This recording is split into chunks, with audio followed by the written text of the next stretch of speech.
ஆண்டவராகிய இயேசுவின் நாமத்தினால இந்த காலை வேளையில் கூட உங்களை யாவரையும் வாழ்த்துகிறேன். கர்த்தர் உங்களை ஆசீர்வதிப்பாராக. இந்த நாளிலே கூட வெளிப்படுத்தல் 3ஆம் அதிகாரம் 8ஆம் வசனத்தை கூட வாசித்து தியானிக்கலாம். உன் கிரியைகளை அறிந்திருக்கிறேன், உனக்கு கொஞ்சம் பலன் இருந்தும் நீ என் நாமத்தை மறுதலியாமல் என் வசனத்தை கை கொண்டபடினாலே இதோ திறந்த வாசலை உனக்கு முன்பாக வைத்திருக்கிறேன், அதை ஒருவனும் பூட்ட மாட்டான். மிக அருமையான வேத வசனம். இந்த வேத வசனத்தில் கூட திறந்த வாசலை உனக்கு முன்பாக வைத்திருக்கிறேன் என்று இயேசு கிறிஸ்து நமக்காக இங்கே சொல்லியிருக்கிறார். மெய்யாகவே திறந்த வாசலை நம்முடைய வாழ்க்கையில் தேவன் கொடுக்கிறவராக இருக்கிறார். இன்றைக்கு அநேக குடும்பங்கள், அநேக கதவுகள் மூடப்பட்டிருக்கிறது.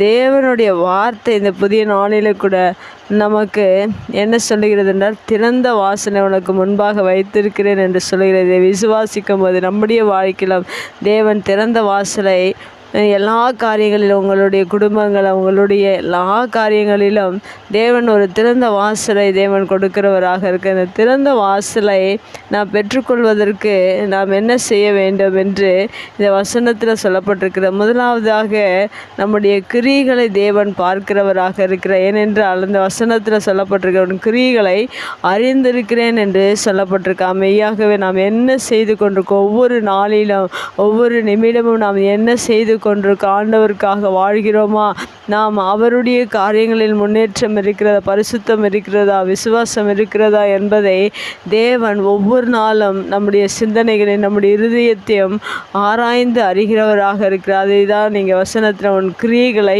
அறிந்திருக்கிறேன் என்று சொல்லப்பட்டிருக்கிறது.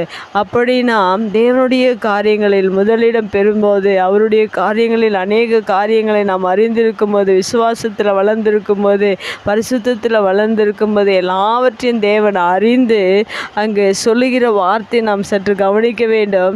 அங்கு என்ன சொல்லுகிறது என்றால், உனக்கு கொஞ்சம் பலன் இருந்தும் என்று சொல்லப்பட்டிருக்கு. ஆவிக்குரிய வாழ்க்கையில் ஒருவேளை நீங்கள் முயற்சி எடுத்து ஒவ்வொரு நாளிலும் தேவனுக்காக வாழ வேண்டும் என்று ஒரு விருப்பத்தோடு கூட செயல்படுவீர்கள் என்றால், அதை தேவன் பார்த்து அந்த காரியத்தை மெச்சிக்கொள்ளுகிறவராக இருக்கு. அதை நான் உற்று கவனித்து தேவன் அதை நம்மை பாராட்டுகிற தேவனாக இருக்கிறார். இங்கே சொல்லப்பட்டிருக்கிற வார்த்தை என்னவென்றால், உனக்கு கொஞ்சம் பலன் இருந்தும் நீ என் நாமத்தை மறுதலியாமல் என் வசனத்தை கை கொண்டபடினாலே. இந்த காரியங்களை நம்முடைய வாழ்க்கையில் ஒவ்வொரு நாளிலும் நாம் செய்ய வேண்டும். தேவனுக்காக நாம் வாழ வேண்டும் என்ற அந்த விருப்பம், கொஞ்சம் விருப்பம் இருக்கிறது தான் இங்கே இப்போ கொஞ்சம் பலன் இருந்தும் என்று சொல்லப்பட்டிருக்கிறது. ஆவிக்குரிய காரியங்களில் வளர்ச்சி அடைய வேண்டும் என்ற விருப்பத்தை தான் இங்கே சொல்லப்பட்டிருக்கிறது. அப்படி நாம் செய்யும்போது அங்கே தேவன் சொல்லுகிற வார்த்தை, நீ என் நாமத்தை மறுதலியாமல் தேவனுக்காக வைராக்கியமுடையவர்களாய், வாஞ்சை உடையவர்களாய் இருக்கிற ஒவ்வொரு மனிதனையும் பார்த்து தேவன் சொல்லுகிற வார்த்தை, நீ என்னை மறுதலிக்கவில்லை, அடுத்ததாக வசனத்தை கை கொண்டிருக்கிறார். அந்த தேவனுடைய வார்த்தையின் மேல் இருக்கிற நம்பிக்கை, அதை கை கொள்ளுகிற ஒரு அனுபவம் நம்முடைய வாழ்க்கையில் இருக்கும்போது தான் தேவன் நமக்கு திறந்த வாசலை கொடுக்கிறவராக இருக்கிறார். இன்று அநேக காரியங்களில் வாசல் திறக்க வேண்டும் என்று விரும்புகிறார்கள், ஆனால் வேத வசனத்தை கை கொள்வதில்லை. ஆனால் அவர்களுடைய வாழ்க்கையில் அநேக நேரங்களில் மறுதலித்து, கிறிஸ்துவை மறுதலித்து கொண்டிருக்கிறார்கள். தேவனுக்கு பிரியமில்லாத காரியங்களை நாம் செய்யும்போது தேவனை மறுதலிக்கிறவர்களாக இருக்கிறோம். தேவனுக்காக வாழ்கிற அந்த பலன் இல்லாமல் இருக்கிறது. ஆனால் தேவனுக்காக வாழ வேண்டும் என்ற விருப்பம், அந்த பலன் நம்முடைய உள்ளத்திலும் நம்முடைய சிந்தனையில் இருக்கும்போது நாம் ஒருபோதும் தேவனை மறுதலிப்பது கிடையாது, வசனங்களை நாம் விடுவது கிடையாது. அப்படிப்பட்ட எந்த சூழ்நிலை வந்தாலும் நாம் தேவனை மறுதலியாமல் இருக்கும்போது, வசனத்தை கை கொள்ளும்போது, தேவன் கொடுக்கிற அந்த கொஞ்சம் பலத்தோடு கூட ஆவிக்குரிய வாழ்க்கையில் நீங்கள் தொடர்ந்து பயணம் செய்வீர்கள் என்றால், உங்களுடைய வாழ்க்கையில் தேவன் திறந்த வாசலை வைக்கிறவராக இருக்கிறார்.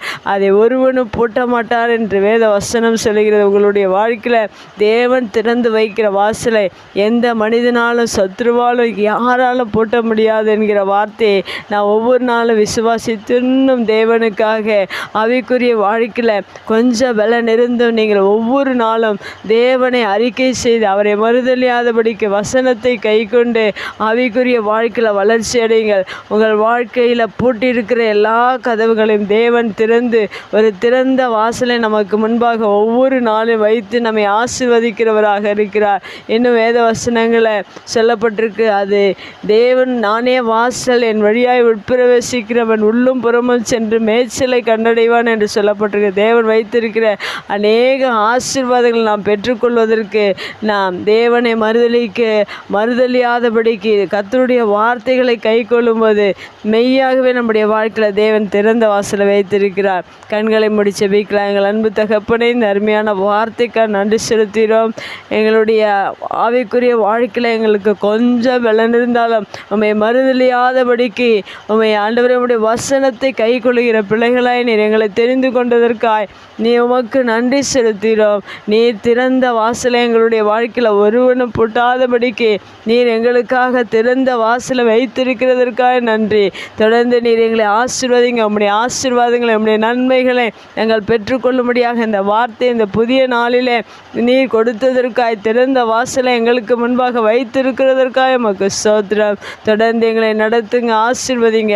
உம்முடைய வார்த்தை கேட்கிற ஒவ்வொருடைய வாழ்க்கையிலும் திறந்த வாசலை பெற்றுக்கொள்ளும்படியாக, உம்மை மறுதலியாதபடிக்கு உம்முடைய வார்த்தை கை கொள்ளும்படியாக நீர் இந்த வார்த்தை கொடுத்ததற்காக நன்றி செலுத்துகிறோம். தொடர்ந்து ஒவ்வொருவரையும் நடத்துங்க, ஆசீர்வதிங்க.